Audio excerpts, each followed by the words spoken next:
Assalamualaikum warahmatullahi wabarakatuh. Perkenalkan, nama saya Anggi Bintang Mawani. Dan saya Maulidatul Nafila. Kami di sini dari kelompok 3 akan menjelaskan tentang etika bisnis dan tanggung jawab sosial perusahaan. Poin yang akan kami jelaskan ada 5, yaitu yang pertama pengertian etika bisnis, yang kedua teori-teori etika, pentingnya etika bisnis, contoh bisnis beretika dan tidak beretika, dan tanggung jawab sosial perusahaan.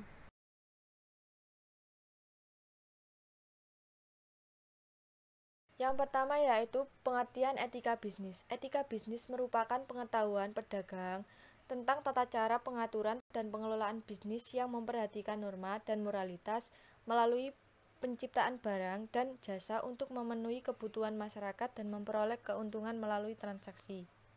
Adapun beberapa pendapat mengenai pengertian etika bisnis. Yang pertama yaitu menurut Muslik.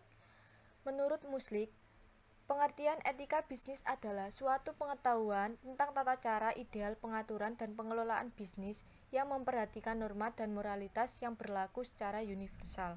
Yang kedua yaitu menurut Sumarni. Menurut Sumarni, etika bisnis terkait dengan masalah penilaian terhadap kegiatan dan perilaku bisnis yang mengacu pada kebenaran atau kejujuran dalam berusaha. Teori-teori etika bisnis. Pada dasarnya ada 5 jenis, yaitu yang pertama teori deontologi. Istilah deontologi merupakan kata yang berasal dari bahasa Yunani, yaitu kata deon, yang berarti berkewajiban. Etika deontologi sangat menekankan kepada kewajiban manusia untuk bertindak dengan baik. Ada 3 prinsip yang harus dipenuhi dalam teori deontologi, yaitu yang pertama, agar tindakan memiliki nilai moral, maka tindakan tersebut harus dijalankan berdasarkan dari kewajiban.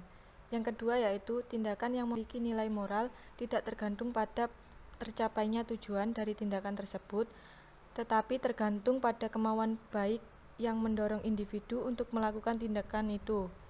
Bila tujuan dari tindakan tersebut tidak tercapai, maka tindakan tersebut dapat dinilai baik.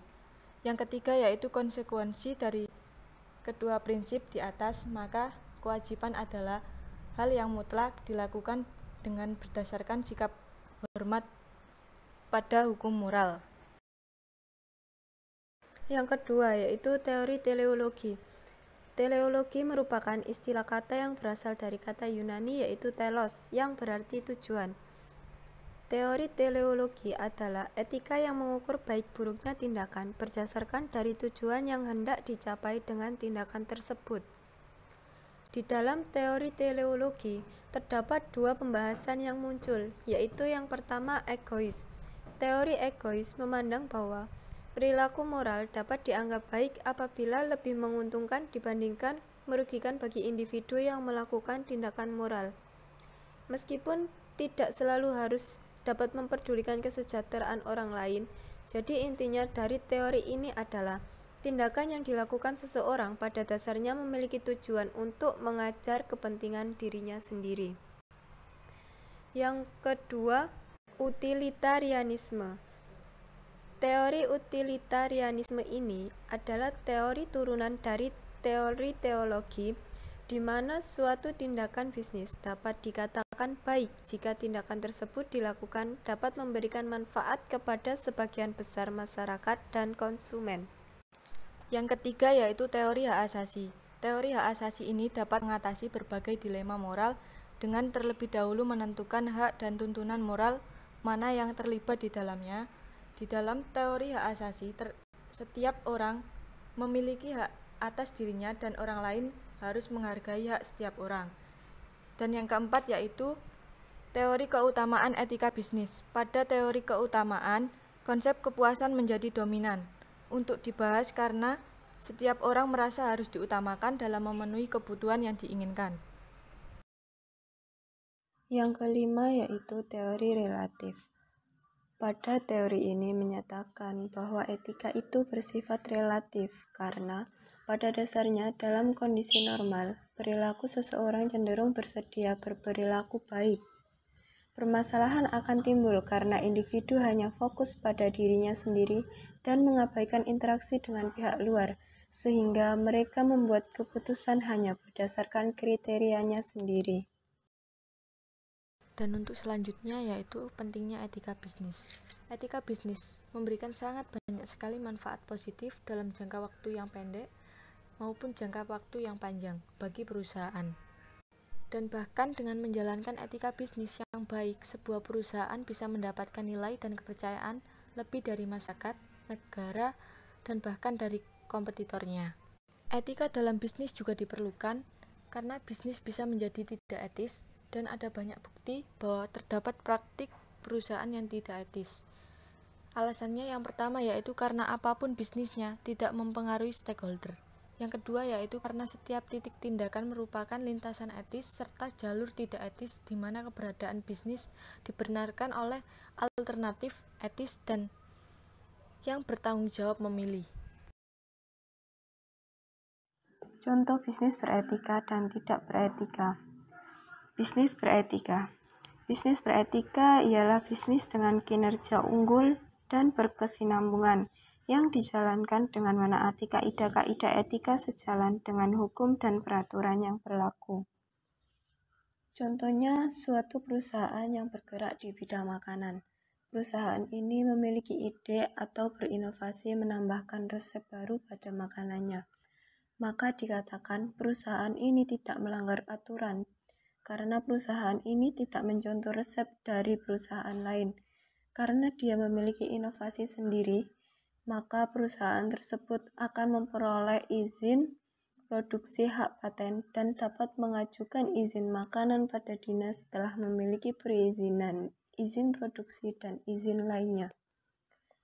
Jadi perusahaan ini dikatakan sah atau legal dalam menjalankan usahanya tersebut. Bisnis tidak beretika. Bisnis tidak beretika yaitu kebalikan dari bisnis beretika. Dengan kinerja yang tidak unggul dan tidak berkesinambungan, dengan tidak menaati hukum dan peraturan-peraturan yang berlaku. Bisnis yang tidak beretika, contohnya yaitu misalnya mengabaikan untuk memberikan informasi efek samping. Ini adalah contoh lain dari praktek bisnis yang tidak etis. Tanggung jawab sosial suatu perusahaan atau Corporate Social Responsibility atau CSR adalah suatu komitmen usaha untuk bertindak secara etis, beroperasi secara legal, dan berkontribusi untuk peningkatan ekonomi bersamaan dengan peningkatan kualitas hidup dari karyawan dan komunitas lokal. Tanggung jawab perusahaan dalam 3 level, yaitu yang pertama basic responsibility. Ialah tanggung jawab ini muncul karena keberadaan perusahaan tersebut. Contohnya, perusahaan mempunyai kewajiban membayar pajak, mematuhi hukum, atau mematuhi standar pekerjaan. Yang kedua, organizational responsibility. Ialah menunjukkan tanggung jawab perusahaan untuk memenuhi perubahan kebutuhan stakeholders seperti pekerja, konsumen, pemegang saham, dan masyarakat sekitar. Social responsibility ialah yang ketiga, menjelaskan tahapan ketika interaksi antara bisnis dan kekuatan lain dalam masyarakat yang demikian kuat sehingga perusahaan dapat tumbuh dan berkembang secara berkesinambungan.